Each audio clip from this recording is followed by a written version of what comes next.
ஷே நந்தி, ஆய்வாளர்கள் கணக்கு தெரியுமாப்பா? கைலாசத்தில் சிலை இடித்தது, ரெண்டு சிலை, முருகன் சிலை, விநாயகர் சிலை இடித்து போட்டு போயிருக்கான். பார்த்தியா பார்க்கலையா? கோர்ட்டில் ஏற்றி திருப்பி ரிட்டர்ன் ஆகி எல்லாம் 90 நாளில் பத்திரம் போட்டு பவர் அடித்து எல்லாம் முடிச்சிட்டிய. அவர் உட்கார்ந்துருக்கிறது உங்களுக்கு தெரியலை. என்ன கடவுள் உட்கார்ந்துருக்காரே பயந்து நடப்போம்னு உங்களுக்கு ஆய்வாளர்களுக்கு தெரியலை. சரியா இல்லையா? எப்போயும் இந்த காவல்துறை ராஜபாளையம் தாலுகா செட்டியார்பட்டி தலவாரத்தில் எந்நேரம் கடவுளை ஐயா மகனை பாடாப்படுத்தாங்க. இதுக்கு போட இதுக்கு இழுக்க. என்ன காரணம்? கவர்மெண்ட் லாயர் இப்போ 5 வருஷம் ஆண்டு காலமாக ஆட்டி படைக்கான் ஈஸ்வர மகனை. நீ ஆட்டியாட படைக்க உனக்கு இதான் கடைசி நோட்டீஸு, இதான் உனக்கு கடைசி உனக்கு நேரம். உனக்கு இனிமேல் உனக்கு அழிவு காலம். கவர்மெண்ட் லாயருக்கு சிலுவுத்துரு ராஜபாளையம். புரியுதா? எல்லாம் புரிஞ்சுக்கோப்பா. கோர்ட்டில் நீதிபதி சர்ச்சை ஆணு பெண்ணு கோர்ட்டாக இருக்கலப்பா. ஆய்வாளர்கள் இப்போ நோட்டீஸ் போட்டு விசாரணை போடலாமா? இப்போ 30 நாள் ஆச்சு. அவன் வந்து முள்ளுத்தூர் தோண்டி சண்டை இழுத்து சேசிபி வச்சு இழுத்தான். ஒரு சேசிபி வச்சு சிலைகளை இடித்தான். இப்போ 2ஆம் தரம் முள்ளுத்தூர் தோண்டி எல்லாம் அது கணக்கு கொடுத்தாச்சு. கணக்கை ஓப்பன் பண்ணி கணக்கை அவனுக்கு அனுப்பியாச்சு. ஆய்வாளர்களுக்கு இன்ஸ்பெக்டருக்கு விருதுநகர் மாவட்டம் ராஜபாளையம் எல்லாம் எல்லாமே எஸ்பி எல்லாத்துக்கும் போட்டு அனுப்பியாச்சு. அப்போ அந்த கணக்கு உட்காந்து பார்க்கணுமா வேண்டாமா? ஐயா உட்காந்துருக்காரு, அந்த நீதிமன்றத்தில் போய் கேட்கணும். உட்காந்துட்டார். அப்போ அவர் எதுக்கு அவமதிக்கான்? இந்த காவல்துறை அதிகாரி பூரா எதுக்கு அவமதிக்கான்? என்ன காரணம்? அந்த கேள்வி கேட்குறா போடுறா அப்படின்ட்டார். என்ன அவமதிச்சான்? உட்காந்துருக்கான். பட்டா போட்டு இப்போ இவன் மாட்டிக்கிட்டான். பட்டா போட்டு விசாரணை எடுக்கான் ஆய்வாளர். அப்போ 500 வருஷத்துக்கு முன்னாடி பட்டா யார்கிட்ட இருந்துச்சு? 500 வருஷத்துக்கு முன்னாடி இடம் யார்கிட்ட இருந்துச்சுன்னு கேள்வி கேட்கார். 500 வருஷத்துக்கு முன்னாடி. இப்போ அதான் பட்டா பவரை பிடிக்கார். புரியா இல்லையா? உன் கவர்மெண்ட்டு அவரை வச்சு ஏமாற்றி எழுதி நாசம் பண்ணி கந்தல் குளமாக ஆக்கி வச்சிருக்கீங்க. கடவுள் சொத்து பூமியை புரியுதா இல்லையாப்பா? எல்லா காவல்துறை அதிகாரி வீடு மாலையை கெட்டி பொண்டாட்டி பிள்ளையோட நல்லா சொகுசாக நல்லா சாப்பிட்டு நக்கிட்டு போறிய. தப்பு செய்கிற வீட்டில் பூரா நாசமாக போய் கிடக்கு. புரியுதா இல்லையா? எல்லாமே கிடக்கு. மக்களே பேசுது, இந்த தப்பு செஞ்சான் பொண்டாட்டி பிள்ளை இப்படி கிடக்கு அப்படின்னு. அதனால் தப்பு செய்யன்னு நினைக்காதீங்கப்பா. உங்களுடைய தாட்டியத்தை கைலாசத்தில் கடவுள் மகன்கிட்ட கடவுள்கிட்ட விஷ்ணு பிரமா சிவன் இவங்கிட்ட காட்டாதீங்க. சரியா? காவல்துறை அதிகாரி அமைதியாக போ. அதான் கணக்கு போடுறாரு ஆய்வாளர்கள் கணக்கு. அப்போ ஆஞ்சி பார்க்கணுமா வேண்டாமா? ஆஞ்சி என்ன கணக்குன்னு தெரியுமா? உள்ளே இடிச்சு போட்டுருக்கான். இது என்ன கணக்கு அப்படின்னா சொத்து குடும்பத்து சொத்துனா அந்த குடும்பத்துக்குள்ள விளக்கங்கள் உள்ள நீதிமன்றத்தில் வழக்காடுதுன்னா அது பார்க்கணும். இவன் வீடு வாசல்லாம் பிடுங்கி எல்லாம் ஈஸ்வரமான சட்டி வட்டியெல்லாம் பிறெல்லாம் தூக்கி எறிஞ்சிட்டான். அவன் அங்கே அனுபவிச்சுக்கிட்டு இருக்கான். இவன் திராட்டில் கிடக்கான் புள்ள அப்படிங்காரு. என் புள்ள திராட்டில் கிடக்கு. அப்போ இது நீ ஆய்வாளர் பார்க்கலையா? அவன் அங்கே பிடிச்சி ஆடிக்கிட்டு இருக்கான். அப்போ நீதி கேட்கான். விற்று தின்னுட்டு போகிறான். ஒரு 3 சென்ட் விற்று தின்னு தாப்பணுமோன்னு கொளுத்து மப்பேர் வேலைதான் பிதிக்கி எடுத்து போடுவார். அவனை எதுக்கு விட்டு வச்சிருக்காருன்னு எங்களுக்கு தான் தெரியும், நந்திக்கு தெரியும், விஷ்ணு புறமாக தெரியும் அந்த குடும்பத்தை. இல்லைன்னா இதுக்குள்ளே களை எடுத்து விட்டுருப்பாரு.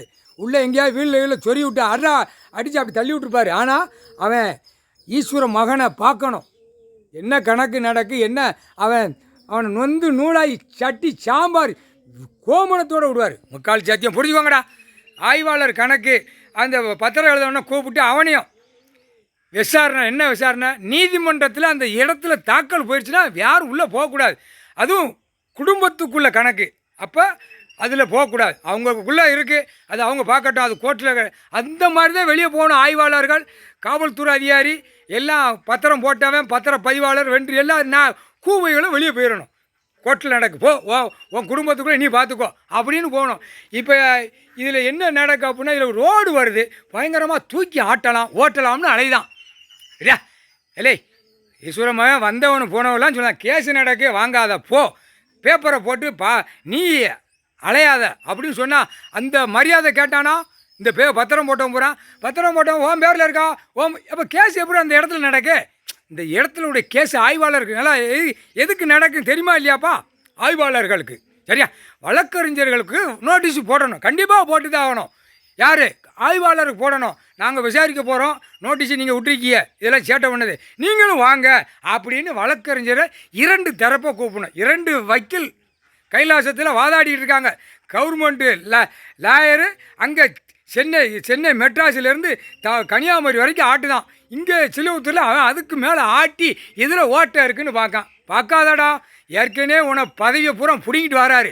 இன்னும் இருக்குது, இன்னும் ஒரு 2.5 மாதம் தான் இருக்குது. இன்னும் பிடிங்கி உன்னை கூப்பிட்ற படுக்க போட்டுவார் சிலிவுத்துறை. ஒழுங்காக போ. சரியா? ஆய்வாளர்கள் இவனுடைய பேச்சை கேட்டு தான் காவல்துறையும் நடக்கும். கவர்மெண்ட் லாயர் சரியா? ஏன் இந்த கூத்தடிக்கிய மேலே அடிக்கிய எவ்வளோ தப்பு கணக்கு வச்சு தப்பு கணக்கு எடுத்து திரைலோகத்தில் போயிருக்கு, அதுலேயும் பதிவாகுது. அதுதான் 100 மையத்துக்கு போட்டு. ஆனால் கெட்டிக்காரன் ராஜபாளையம் கிரிமினல் உள்ள லாயர் கெட்டிக்காரன் உடனே சாமி 100க்கு அடிங்க சாமி, இது பெரிய தப்பு வந்துடும் அப்படியேம்மா கெட்டிக்காரன். நான் காதால் கேட்பேன், பேசிக்கிட்டு இருப்பான். ஆனால் அதெல்லாம் கரெக்டாக அவன் அதுக்கு தான் 100 மையத்தில் பூரா ஃபுல் பண்ணி நிற்கி. அப்போ ஆய்வாளர் கணக்கு 100 மையத்தில் நீ எடு. விசாரணைக்கு யார் போனோம், விசாரணைக்கு நோட்டீஸ் எங்கேருந்து வந்திருக்கு, அப்போ கோர்ட்டில் ஜட்ஜுக்கு போடு. ஆய்வாளர் நாங்கள் விசாரிக்க போகிறோம்னு போட்டியா இல்லையா? ஆய்வாளர் கோர்ட்டில் நீதிமன்றத்தில் ஜட்ஜுக்கு போட்டியா? ஜட்ஜி கைலாசத்தில் ஐயா கேட்காரு, என்னப்பா மடத்தனமாக செய்தியை படிப்பாப்பா. எம்எல்ஏ ஒரு பக்கம் கூத்தடிக்கான், விருதுநகர் மாவட்டத்தில் ராஜபாளையம் தாலுகாவில் கூத்தடிக்கான், மேலே அடிக்கான். இந்த பேரால் வந்த வேணா இவனை போட தூக்கி வச்சுருக்காங்களே நீதிமன்றத்தில் ராஜபாளையத்தில், அதான் இடித்து சிவலிங்கம் கொடி விளக்கு இடித்து குப்பரை போட்டு வச்சுருக்கான். எல்லாம் கணக்கு திரையுலோகத்தில் உள்ள கணக்கு. சேசிப்பி வச்சு இடித்தது போனது வந்தது. சேத்தூரில் ஒருத்தன் வழக்கறிஞர் சேசிப்பி வச்சு இடித்தான்ல வழக்கறிஞர், அவன் வழக்கறிஞர் இருந்தவன். ஏன்டா பாய்ப்பையில் உள்ள கையாக உட்காந்துருக்காரு, அறிய வேண்டாமாடா சேத்தூர் வழக்கறிஞர். அவன் சேசிப்பி வித்துட்டான். அது காவல்துறை தெரியும், ஆய்வாளர்களுக்கு தெரியும். தெரியுமா இல்லையா? 2 சிலை இடிச்சிருக்கு, முருகன் சிலையும் விநாயகர் சிலையும் இடித்து போட்டிருக்கான். அதுக்கு தான் அந்த கணக்கை முடிக்கார். மதுரையில் இப்போ தீவத்தை ஏற்றி ஓட்டி ஓட்டி ஓட்டி ஓட்டி போடுறீங்களாடா முட்டா பேல. ஒரே நீதிமன்றம் தான்டா, அவ்வளோண்டா முடிச்சுட்டாரா, ஒழுங்காக போங்கடா பெரட்டிடுவார். இப்போ சென்னை மெட்ராஸ் தட்டு கீழே இழுக்காரு, பூரா கெட்டடமாக போட்டு பாழாக்கி வச்சுருக்கான். முட்டா பேய விவசாயத்தை பூரா அழிச்சு ஆய்வாளர் பூரா விவசாயத்தை பார்க்க வேண்டாமா? ஆய்வாளர் விவசாயத்தில் என்ன பண்ணி வச்சுருக்கான் ஆய்வாளர்? பாத்தியா பார்க்கலையா? கோவத்தில் நாங்கள் போட வேண்டிய கைலாசம். ஆனால் தப்பாக நினச்சிடாதப்பா, மூளையை திரிச்சிடாத. உட்காந்து பார்த்துக்கிட்டே இருப்பார். ஐயா உச்சியில் உட்காந்து இப்போ அசுர இடத்துல உட்காந்துருக்காரு, வாழ்க்கத்தியை தூக்கிட்டு சுற்றிக்கிட்டே இருக்கார். இப்போ அது உனக்கு தெரியுமா? ஒரு 8 வச்சா மதுரையில் வைப்பார், மதுரையில் வச்சா சென்னையில் வைப்பார். அவர் 8 வச்சா ஒழுங்கா போ. முக்கால் சத்தியம். ஆய்வாளர்களுக்கு கணக்கு நீதிமன்ற கோர்ட்டில் கொடுத்தாச்சு. தெற்கு பாளையம் ராஜபாளையம் சிவிலும் கிரிமினலில் தான் ஓட்டி ஆட்டிட்டாங்கல்ல. ஓட்டி ஆட்டி 90 நாள் பத்திரத்தை போட்டு ஆட்டி கவர்மெண்ட் லாயர். அந்த கவர்மெண்ட் லாயர் என்ன பிரித்து கொடுக்கறதுக்காக உட்காந்துருக்கான். எப்படி? சட்டப்படியாக நீதிமன்ற அவமதிப்பு, கவர்மெண்ட் லாயர் சிலுவுத்துறை, கோர்ட் அவமதிப்பு, கோர்ட்டார் அவமதிப்பு, வழக்கறிஞர் இங்கே கைலாசத்தில் 2 தரப்பு வாதாடுத அவமதிப்பு. யார்? Government lawyer. இந்த 2 தரப்பில் தூக்கி உட்கார வச்சு நச்சு போடுவார். பார்த்துக்கோ, எப்படி நக்கணுமோ அப்படி நப்பார். அமைதியாக போ, பொத்தி போ. சரியா? ரொம்ப ஆட்டாத. ஆளுகளை எங்களுக்கு அடியாள் இருக்குது, எங்களுக்கு பேரூர் சாத்தூர், எங்களுக்கு அந்த அந்த நிதியமைச்சர் இருக்காங்க, அந்த ஊரில் எல்லாம் ஆள் இருக்குது, அடியாள் இருக்குது அப்படின்னு நீ நினைக்காத. தவிடு புடி ஆக்கி விடுவார். சரி, தமிழ்நாடு அப்படியே கீழே இறக்கிடுவார். புரியா? ஒழுங்கா போ. பூரா பக்கவளமாக இருக்கும். எல்லா கலையும் வெளியே விட்டுக்கிட்டு இருக்காரு. சர்ச்சையாக உட்காந்துருக்காரு ஐயா. நீதிமன்ற கோர்ட்லேயும் இந்த கவர்மெண்ட் லாயர் பூரா அரட்டி வைக்கான் நீதிபதியை சர்ச்சை கோட்டார போகிறாம. ராஜ்கார் அவங்க கரெக்டாக போனாங்கன்னா அவங்கள தூக்கி மாற்றி விட்ருவான். இதே ஜோலி இந்த பேய்களுக்கு. எப்படி தேர்ந்தெடுத்திருக்காரு பாத்தியா? வழக்கறிஞர் கைலாசத்தில் ஆதியில் உள்ளவனை தான் இப்போ தேர்ந்தெடுத்து உட்கார வச்சுருக்காரு. அவங்களுக்கு இன்னும் மூளை திருப்பலை. மூளையை திருப்பினவனே தான் கணக்கு எடுக்க வைப்பார் ஐயா. மூளையை திருப்புவார். இப்போ மூளை ஓடலை அவங்களுக்கு. அந்த மூளை ஓடையில் திருப்புவார், மண்டையை திருப்பையில் 2 தரப்பையும் உட்கார வச்சு கணக்கு எடுக்க ஓட்டிடுவாங்க. பார்த்துக்கோ, ஒழுங்கா போ. முக்கால் சத்தியம்.